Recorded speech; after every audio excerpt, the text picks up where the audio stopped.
ஆண்டவரை தேடுகிறவர்களுக்கு ஒரு நன்மையும் குறைபடாது. அவருடைய சமூகத்திலே நம்ம ஸ்பெண்ட் பண்ணுற டைம், நம்ம செலவண்ணுகிற நேரம் நம்முடைய வாழ்க்கையிலே பெரிய ஆசீர்வாதமாய் அமையும்.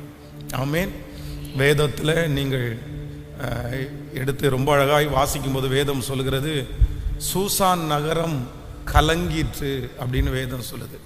எஸ்தரின் புஸ்தகத்தில் வாசிக்கும்போது ஒரு துர்ச்செய்தியை கேட்கிறார்கள். என்ன அப்படின்னு சொன்னால், ஆமான் என்கிற ஒரு மனிதன் முழு யூத குலத்தையும் அழிக்கணும் அப்படின்றதற்காக ராஜாவினிடத்தில் போய் பேசி, இந்த மாதிரி நம்முடைய தேசத்தில் ஒரு விதமான கூட்டம் பரம்பி இருக்கிறது, அந்த கூட்டம் எல்லாரை விட ஒரு வித்தியாசமாக இருக்கிறாங்க, அதனால் நம்ம அவங்கள உயிரோட வைக்க வேண்டாம், அவங்கள அழிச்சிடணும், இப்படியே இருந்துட்டாங்கன்னா நம்முடைய ஜனங்களை எல்லாம் அவங்க வித்தியாசமான பாதையில் நடத்திடுவாங்க அப்படின்னு சொல்லி அந்த ராஜாவுக்கு சொன்ன உடனே ராஜா தன்னுடைய கைகளிலே இருக்கிற அங்கீகாரத்தை கொடுத்து எல்லா பக்கமும் யூதர்கள் எந்தெந்த இடங்களிலே இருக்கிறார்களோ அந்தந்த இடங்களிலே கிட்டத்தட்ட 127 நாடுகளுக்கு ஒரு வார்த்தை கடந்து போகிறது. குறிப்பிட்ட ஒரு நாளை நியமித்து, இந்த நாளில் உங்கள் வீட்டுக்கு பக்கத்தில் இருக்கிற யூதர்களை எல்லாத்தையும் நீங்கள் அழிச்சிருங்க அப்படின்ற அந்த காரியம் பிறப்பிக்கப்பட்ட உடனே வேதம் சொல்கிறது, சூசான் நகரம் கலங்கிருச்சு. அப்படின்னா ஜனங்களுக்குள்ளெல்லாம் ஒரு பெரிய பதட்டம். தங்களுடைய சாவை நியமித்த அதெல்லாம் ஒரு தூக்கு தண்டனை கைதியை போல எல்லாரும் கத்த ஆரம்பிச்சிட்டாங்க. தன்னுடைய குடும்பத்தோட பிள்ளைகளோட சேர்ந்து அழிகிறது அப்படின்றது எவ்வளோ பெரிய ஒரு மன கஷ்டமான ஒன்று. ஆனால் வேதம் சொல்கிறது, அந்த சாப்டர் முடிகிறதுக்குள்ள சூசான் நகரம் ஆர்ப்பரித்து மகிழ்ந்தது என்று வேதம் சொல்கிறது. சூசான் நகரம் கலங்கிற்று அப்படின்னு வாசிக்கிற அதே சாப்டரில் தான் நம்ம 3ஆம் அதிகாரம் 15வது வசனத்திலே அந்த அஞ்சக்காரர் ராஜாவினிடத்திலே ராஜாவின் உத்தரவினால் தீவிரமாய் புறப்பட்டு போனார்கள். அந்த கட்டளை சூசான் அரண்மனையில் பிறந்தது. ராஜாவும் ஆமானும் குடிக்கும்படி உட்கார்ந்தார்கள். சூசான் நகரம் கலங்கிற்று. அப்படின்னா ஒரு சாதாரணமான மனிதனிடத்திலே ராஜா குடிக்கிறதற்கு உட்கார்ந்தாராம். அதுவும் யூதர்களுடைய எதிரியாக இருக்கிற இந்த ஆமானுக்கு முன்னாடி தண்ணியை வச்சு 2 பேரும் குடிக்கிறதற்காக உட்கார்ந்தாங்க. அவ்வளோதான், நம்ம ஒன்றுமே பண்ண முடியாது அப்படின்ற ஒரு சூழ்நிலை. ஆனால் வேதம் சொல்கிறது, காரியத்தை கர்த்தர் மாறுதலாய் முடிய பண்ணினார். அதனால் ஆண்டவருடைய பிள்ளைகளுடைய வாழ்க்கையிலே எந்த ஒரு துர்ச்செய்தியை கேட்டாலும் உங்களுடைய இருதயம் கலங்கவே வேண்டாம். எந்த காதுகளிலே துர்ச்செய்தியை கேட்கிறீர்களோ அதே காதுகளிலே நற்செய்தியை கேட்கிறதற்கு பண்ணுகிறவர் நம்முடைய கர்த்தர். எந்த வாயினாலே நீங்கள் அந்த கஷ்டத்தை அறிக்கை பண்ணுகிறீர்களோ அதே வாயினாலே நன்மையை அறிக்கை செய்ய வைக்கிறவர் கர்த்தர். அதனால் எதற்காகவும் ஆண்டவருடைய பிள்ளைகள் கலங்க வேண்டியதே இல்லை. எத்தனை பேர் ஆமோதிக்கிறீர்கள்?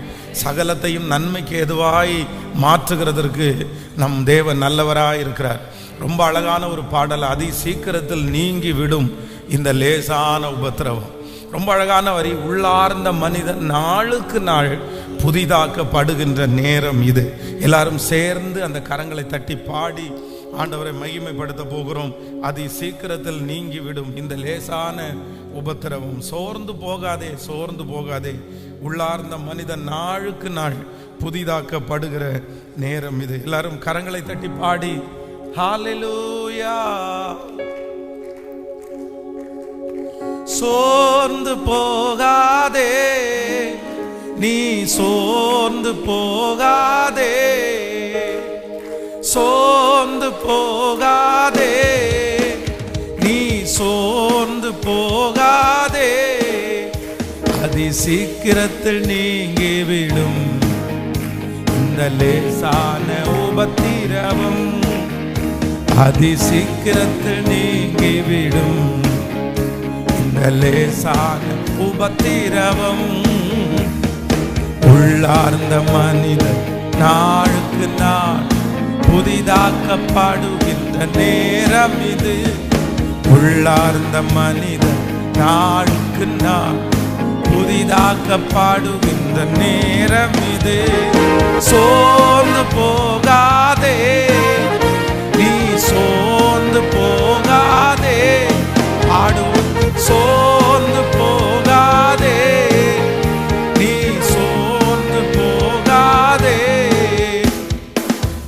சீக்கிரத்தில் நீங்கிவிடும் இந்த லேசான உபத்திரவம், அதி சீக்கிரத்தில் நீங்கிவிடும் இந்த லேசான உபத்திரவம். ஈடு இணையில்லா மகிமை இதனால் நமக்கு வந்திடுமே. ஈடு இணையில்லா மகிமை இதனால் நமக்கு வந்திடுமே. சோர்ந்து போகாதே, நீ சோர்ந்து போகா, பாடுவோம். சோர்ந்து போகாதே, நீ சோர்ந்து போகாதே, நீ சீக்கிரத்தில் நீங்கிவிடும் இந்த லேசான உபத்திரவம், அதி சீக்கிரத்தில் நீங்கிவிடும் இந்த லேசான உபத்திரவம். கிறிஸ்துவின் பொருட்டு நெருக்கப்பட்டார், பாக்கியம் நமக்கு பாக்கியமே. கிறிஸ்துவின் பொருட்டு நெருக்கப்பட்டார், பாக்கியம் நமக்கு பாக்கியமே. சோர்ந்து போகாதே, நீ சோர்ந்து போகாதே, பாடும். சோர்ந்து போகாதே, போகாதே, அதி சீக்கிரத்தில் நீங்கிவிடும் இந்த லேசான உபத்திரவம், அதி சீக்கிரத்தில் நீங்கிவிடும் இந்த லேசான உபத்திரவம். மகிமையின் தேவ ஆவிதாமே மண்ணான நமக்குள் வாழுகின்றார். மகிமையின் தேவ ஆவிதாமே மண்ணான நமக்குள் வாழுகிறார். சோர்ந்து போகாதே, நீ சோர்ந்து போகாதே, சோர்ந்து போகாதே, சோர்ந்து போகா, பாடுவோம். சோர்ந்து போகாதே, சோர்ந்து போகாதே, காண்கின்ற உலகம் தேடவில்லை, காணாத பரலோ நாடுகிறோம். காண்கின்ற உலகம் தேடவில்லை, காணாத பரலோ நாடுகி, பாடுவோம். சோர்ந்து போகாதே, நீ சோர்ந்து போகாதே, சோர்ந்து போகாதே, நீ சோர்ந்து போகாதே, அதி சீக்கிரத்தில் நீங்கிவிடும் இந்த லேசான் உபத்திரவம், அதி சீக்கிரத்தில் நீங்கிவிடும் இந்த லேசான உபத்திரவம். ஹல்லேலூயா. ஆமென். ரொம்ப அழகான பாடல். சோர்ந்து போகாதே, சோர்ந்து போகாதே, அது சீக்கிரத்தில் நீங்கிவிடும் இந்த லேசான உபத்திரவம். ஹல்லேலூயா. ஒரு தேவனுடைய பிள்ளை ரொம்ப ஜாக்கிரதையாய் ரொம்ப கவனமா இருக்க வேண்டியது என்ன அப்படின்னா, சோர்வுக்கு நம்ம எப்பொழுதுமே இடம் கொடுத்துடவே கூடாது. சத்ரு நமக்கு கையாளுகிற யுக்தியிலே பெரிய யுக்தி என்ன அப்படின்னா சோர்வு தான். சோர்வு கொடுப்பான். சோர்வு யாரையுமே விட்டு வைக்கவே இல்லை.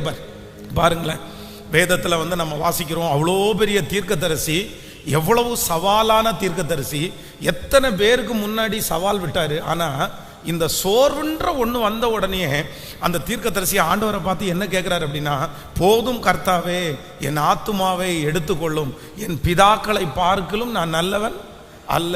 அப்போது நீங்கள் பெரிய தலைவர்களாக இருக்கலாம், பெரிய தலைவியாக இருக்கலாம், நீங்கள் பெரிய சாதனையாளர்களாக இருக்கலாம், ஆனால் இந்த சோர்வுன்ற ஒன்று வந்துச்சு அப்படின்னு சொன்னால் உங்களை அது எங்கே வரைக்கும் நடத்தும் அப்படின்னு சொன்னால், நீங்கள் இந்த உலகத்தில் வாழவே வேண்டாண்டா, பேசாமல் உயிரோடு இருக்கிறத வரைக்கும் செத்துடலான்ற அளவிற்கு சோர்வு நம்மளை கொண்டு போய் விட்டுரும்.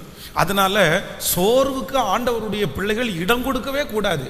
பொதுவாகவே நமக்கு சோர்வுகள் வருமா அப்படின்னு சொன்னால், எவ்வளவு வேகமாக ஓடினாலும், எவ்வளவு பொறுப்புகள் நமக்கு இருந்தாலும், இந்த சோர்வு மட்டும் டக்கு டக்குன்னு நமக்கு அடிக்கடி வந்துடும். எப்போ அது வருதுன்னு தெரியாது. நீ சோர்ந்து போகிறதுக்கு என்னப்பா உனக்கு என்ன பிரச்சனை அப்படின்னு கேட்டால் நமக்கு நிறைய பேருக்கு சொல்ல தெரியாது. என் பிரச்சனையை உனக்கு சொன்னால் புரியுமான்னு நம்ம கேட்போம். நமக்கு பணம் இருக்கும், நமக்கு வசதி இருக்கும், நமக்கு பொறுப்புகள் இருக்கும், நமக்கு நிறைய செய்ய வேண்டியது இருக்கும். இது எல்லாமே இருந்தாலும் ஒரு மனுஷனுக்குள்ள சோர்வு என்கிற ஒன்று டக்குன்னு அட்டாக் ஆகும். இது அதான் சீக்கிரமாய் அட்டாக் பண்ணுற ஒரு வைரஸ். ஒரு தேவனுடைய பிள்ளைக்கு டக்குன்னு அட்டாக் ஆகிற ஒரு வைரஸ் என்ன அப்படின்னு கேட்டால் சோர்வு. இந்த தாவீதை குறித்து வேதம் சொல்லுகிறது, அவன் அவ்வளோ சீக்கிரமாய் சோர்ந்து போகிறவர் அல்ல. அப்படின்னா எப்பவுமே ரொம்ப ஆக்டிவா இருக்கிற மனுஷன். ஆனா ராஜாக்கள் யுத்தத்திற்கு புறப்படும் காலம் வந்தபோது இந்த தாவீதுக்கு என்ன வருதுன்னா, கொஞ்சம் சோர்வு வந்துருது.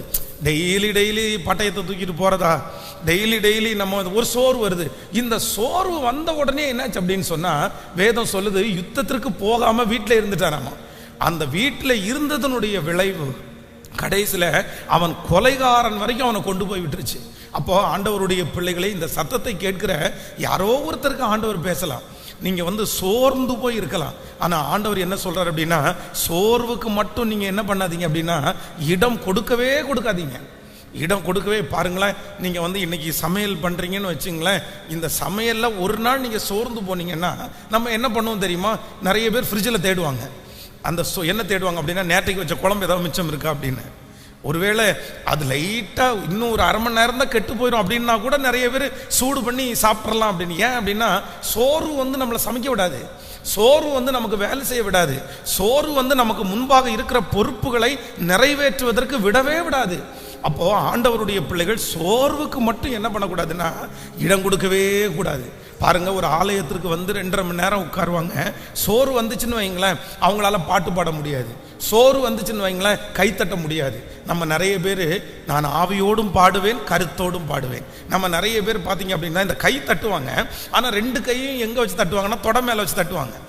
ஆனால் உண்மையாக சோர்ந்து போகிறவங்களுக்கும் இல்லாதவங்களுக்கும் எதில் தெரியும் அப்படின்னா, கை தட்டும் போது கையை அடை கொடுத்து கீழே ஒரு பொசிஷன் கொடுத்து தட்ட மாட்டாங்க. என்ன தருவாங்க? நல்லா இப்படி தட்டுவாங்க. அவங்க தான் உண்மையிலே ஆக்டிவாக இருக்கிறவங்கன்ற அர்த்தம். அப்போது பரமபிதாவாகி நம்முடைய தேவன் நம்மிடத்தில் என்ன எதிர்பார்க்குறார் அப்படின்னா, அவர் அனாதி தேவன், அவர் சோர்ந்து போகிறவரே இல்லை.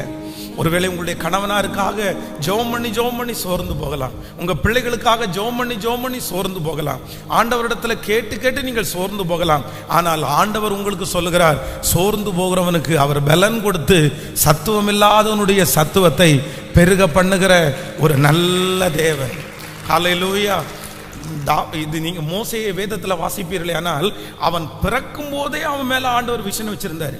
பிறக்கும் போதே ஸ்பெஷல் தான். ஸ்பெஷல் குழந்தை அப்படின்றது இந்த மோசே. ஏன் அப்படின்னா, எல்லா குழந்தைகளும் நைல் நதியிலே போடப்படும் போது இந்த குழந்தை மட்டும் நைல் நதியில பாதுகாப்பா ஒரு பெரிய நாடர் பெட்டியில ரொம்ப அழகா வருது பாருங்களேன்.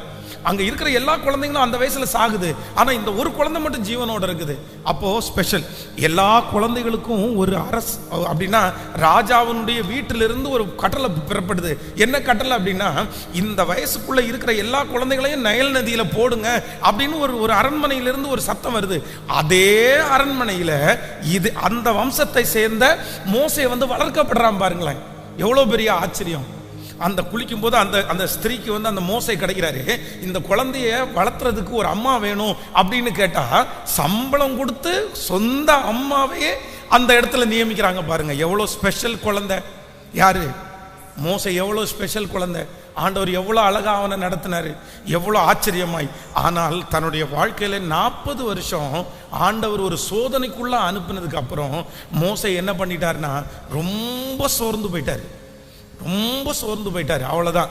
இந்த சோர்வு அவரை எப்படி நடந்துச்சு அப்படின்னு சொன்னா, ஆண்டவர் உன் மேல அழைப்பு இருக்குது, உன் மேல அபிஷேகம் இருக்குது, நீ வா அப்படின்னு கூப்பிட்டதுக்கு அப்புறம் கூட இவர் என்ன சொல்றாருன்னா, வேற யாரையாவது அனுப்புங்க. என்ன அப்படி வேண்டாம். அப்போ உங்க மேல அழைப்பு இருக்கலாம், உங்க மேல அங்கீகாரம் இருக்கலாம், உங்க மேல ஆண்டவருடைய பெரிய தரிசனம் இருக்கலாம்.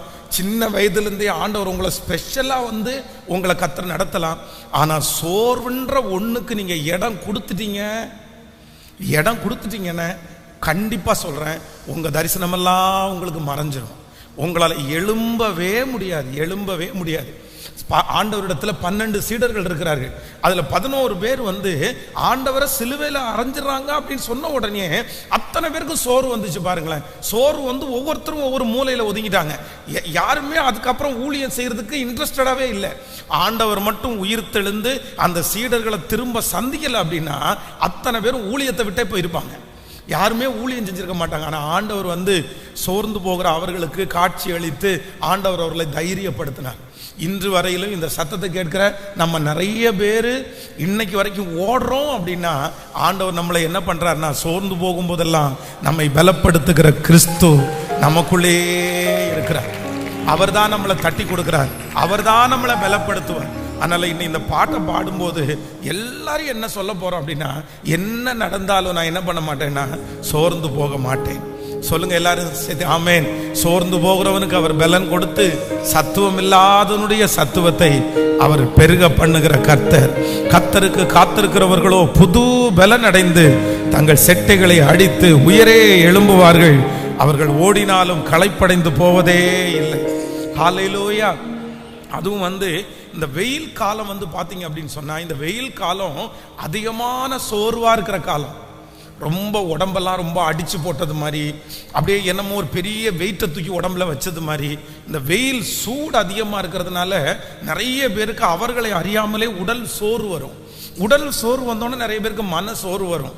ஆனால் உண்மையிலே நீங்கள் இடம் கொடுத்துறாதீங்க. எதுக்கு இடம் கொடுத்துறாதீங்கன்னா, சோர்வுக்கு மட்டும் நீங்கள் என்ன பண்ணக்கூடாதுன்னா இடம் கொடுக்கவே கூடாது. இடம் கொடுக்கவே கூடாது.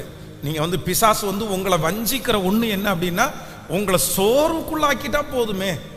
நீங்க சோர்ந்து போயிட்டான்னு பாருங்களேன், அந்த எல்லா காரியம் அப்படியே தடையா நின்றும். அதனால இந்த பாட்டை பாடும்போதே எல்லாரும் ஆண்டவரிடத்துல கேட்க போறோம், ஆண்டவரை என்ன நடந்தாலும் நான் என்ன பண்ண மாட்டேன் அப்படின்னா சோர்ந்து போக மாட்டேன். எத்தனை பேர் ஆமோதிக்கிறீர்கள்? என்னை அழைத்தவர் என்னோடு கூட இருக்கிறார், அவர் என்னை நடத்துவதற்கு வல்லவராய் இருக்கிறார். ஆமென். ஒரு அரணோட்டியத்துங்க சேர்ந்து உள்ளார்ந்த மனிதன் நாளுக்கு நாள் புதிதாக்கப்படுகிற நேரம் இது. எத்தனை பேர் ஆமோதிக்கிறீர்கள்? நீங்க கரங்களை தட்டுறதுலேயே ஆண்டவர் உங்களுக்கு ஒரு புது பலனை ஆண்டவர் உங்களுக்கு தரணும். எல்லா சோர்வுகளையும் ஆண்டவர் எடுத்து போட்டு ஒரு உற்சாகத்தினால ஆண்டவர் உங்களை நிரப்புவாராக. ஆமேன். தாவீது, இன்னொரு விஷயத்தை கூட சொல்லிடுறேன். தாவீதனுடைய பிள்ளைகள், மனைவி, அவன் கூட இருந்த அத்தனை பேருடைய மனைவி, பிள்ளைகள் எல்லாரையும் சிறைபிடித்து கொண்டு போறாங்க. இப்போ அத்தனை பேர் அந்த இடத்துல என்ன பண்றாங்கன்னா, ஒரு ஆண் மக்கள் அத்தனை பேர் ஓன்னு சத்தம் போட்டு அழுதா எப்படி இருக்கும் பாருங்க. அத்தனை பேர் சத்தம் போட்டு அழுறாங்க. ஏன்னா வீடெல்லாம் தீக்கிரையாக்கப்பட்டிருக்கிறது. மனைவி பிள்ளைங்க யாரையுமே காணோம். எல்லாரும் அப்படியே சோர்ந்து போனார்கள். யுத்த புருஷர்கள் சோர்ந்து போனார்கள். கையில கத்தி வச்சிருக்கிறாங்க, ஆனா சோர்ந்து போனாங்க. பலசாலிகள் சோர்ந்து போனார்கள். ஆனா வேதம் சொல்கிறது, தாவீது தன் தேவனாகிய, நீங்கள் 1 சாமுவேல் 30ஆம் அதிகாரத்தினுடைய 6வது வசனம், தாவீது மிகவும் நெருக்கப்பட்டான். சகல ஜனங்களும் தங்கள் குமாரர் குமாரத்திகள் நிமித்தம் மன கிளேசத்தினால் அவனை கல்லறிய வேண்டும் என்று சொல்லிக் கொண்டார்கள். தாவீது தன் தேவனாகிய கர்த்தருக்குள்ளே தன்னை திடப்படுத்தி கொண்டான். சொல்லுங்க பார்க்கலாம். தாவீது தேவனாகிய கர்த்தருக்குள்ளே தன்னை திடப்படுத்தி கொண்டான். இன்னொரு விஷயம் சொல்லுங்கள். தாவீதுன்ற இடத்துல உங்க பேரை போடுங்க. உங்க பேரை போட்டு சொல்லுங்க, பென்ஸ் தன் தேவனாகிய கர்த்தருக்குள்ளே தன்னை திடப்படுத்தி கொண்டான். சொல்லுங்க, உங்க பேரை சொல்லி சொல்லுங்க, பென்ஸ் தன் தேவனாகிய கர்த்தருக்குள்ளே தன்னை திடப்படுத்தி கொண்டான். ஆமேன். அவ்வளோ பெரிய சூழ்நிலை, அவ்வளோ பெரிய பிரச்சனை. ஆனா சோர்வு எல்லாருக்கும் இருக்கிற சோர்வு தான் தேவனுடைய மனுஷனுக்கு வருது. ஆனா தேவனாகிய கர்த்தருக்குள்ளே தன்னை திடப்படுத்தி கொண்டான். ஆமேன். சொல்லுங்கள். இந்த சத்தத்தை கேட்கிற யாரோ ஒருத்தருக்கு ரொம்ப அதிகமா சோர்வு இருக்கு அப்படின்னு சொன்னா, இன்னைக்கு ஆண்டவர் பேசுறாரு, நீ எனக்குள்ளே உன்னை திடப்படுத்திக் கொள். நீ எனக்குள்ளே உன்னை திடப்படுத்திக் கொள். தூசியை உதறிவிட்டு எழுந்திரு. நீ போக வேண்டிய தூரம் வெகு தூரம். நீ பண்ண வேண்டிய பிரயாணம் இன்னும் நிறைய இருக்கிறது. ஆபத்து காலத்தில் நீ சோர்ந்து போவாயானால் உன் பலன் குறுகிற்று என்று ஆண்டவர் சொல்லுகிறார். ஹல்லேலூயா. எனக்கு சோர்வு வராதா பாஸ்டர்? எவ்வளோ பெரிய நெருக்கமான ஒரு சூழ்நிலையில் நான் போகிறேன், எவ்வளோ பெரிய ஆபத்தான சூழ்நிலையில் போகிறேன், இந்த இடத்துல கல்லும் கரைஞ்சிரும் பாஸ்டர், இவ்வளோ பெரிய பிரச்சனையிலையும் நான் சோர்ந்து போகக்கூடாதுன்னு நீங்கள் எப்படி சொல்கிறீங்க? ஆனால் ஆண்டவர் என்ன சொல்கிறார் அப்படின்னா, ஆபத்து காலத்தில் நீ சோர்ந்து போவாயானால் உன் பலன் குறுகிற்று. எங்கே சோர்ந்து போகக்கூடாதாமா? ஆபத்து காலத்துல நீ சோர்ந்து போகவே கூடாது. ஹல்லேலூயா. தன்னுடைய தகப்பனார் கேன்சர் வியாதியினால் இறந்து போனார். இப்போ தன்னுடைய தாயாருக்கும் பார்த்தீங்க அப்படின்னா 2 கிட்னியும் ஃபெயிலியர். தன்னுடைய தகப்பனார் இறந்து போகும்போதே மொத்த பொறுப்பும் அந்த வாலிப தம்பி தலை மேலே வைக்கப்பட்டுச்சு. சரி, கொஞ்சம் அம்மா இருக்காங்க, நம்மளை சப்போர்ட் பண்ணுவாங்கன்னு பார்த்தா அப்பா இறந்த 1.5 வருஷத்துக்குள்ள தன்னுடைய தாயினுடைய 2 கிட்னியும் ஃபெயிலியர் ஆயிடுச்சு. அவங்களுக்கும் டாக்டர் டைம் ஃபிக்ஸ் பண்ணிட்டாங்க, இல்லை முடியாது அப்படின்னு சொல்லிட்டாங்க. அப்போ அந்த பையன் ரொம்ப சோர்ந்து போய், என் தலையெழுத்து ஏன் இப்படி ஆயிடுச்சு, நாங்கள் நல்லாவே இருக்க மாட்டோமா அப்படின்னு சொல்லும்போது ஆண்டவர் அந்த பிள்ளையை தைரியப்படுத்துகிறார். தைரியப்படுத்தின உடனே பாருங்க, தன்னுடைய தான் கூட பிறந்த 3 அக்கா தங்கச்சி எல்லாரையும் கூப்பிட்டு தைரிய பத்தி தட்டி கொடுத்து, நான் உங்களுக்கு இருக்கிறேன், எல்லாம் நல்லா படிங்க, நல்லா வேலைக்கு போகலான்னு சொல்லி அந்த பையன் முன்னாடி நின்று அந்த குடும்பத்தை அழகாய் நடத்தி போனான். அப்ப ஆண்டவருடைய பிள்ளைகளே, சோர்ந்து போயிட்டீங்க அப்படின்னு சொன்னா உங்களை நிறைய பேர் திடப்படுத்தவே முடியாது, உங்களை தூக்கி எடுக்கவே முடியாது. பணம் இல்லைன்னா ஒரு 5 ரூபாய் கொடுத்து உங்களை தூக்கி நிறுத்தலாம், அப்படியெல்லாம் கிடையாது. சோர்வு என்கிறது பணத்தினாலே அல்ல. சோர்வை யார் தான் ரெடி பண்ண முடியும்னா கர்த்தர் உங்களை கொண்டுதான் உங்கள் சோர்வுகளை சரி பண்ண முடியும். இன்னைக்கு ஊழியக்காரன் மூலமா ஆண்டவர் பேசுறாரு, கர்த்தருடைய வார்த்தை கடந்து வருது. நீ சோர்ந்து போகாதே மகளே, நீ சோர்ந்து போகாதே மகனே, இதுவரையிலும் நடத்தின கர்த்தர் இனிமேலும் உன்னை நடத்துவார், இனிமேலும் உன்னை அழைத்து கொண்டு போவார். வாழ்க்கை அப்படிதான், போராட்டமாக தான் இருக்கும். ஆனால் சோர்ந்து போகிறவனுக்கு பலன் கொடுக்கிற கர்த்தர் நம்மோடு கூட இருக்கிறார். ஆமென்.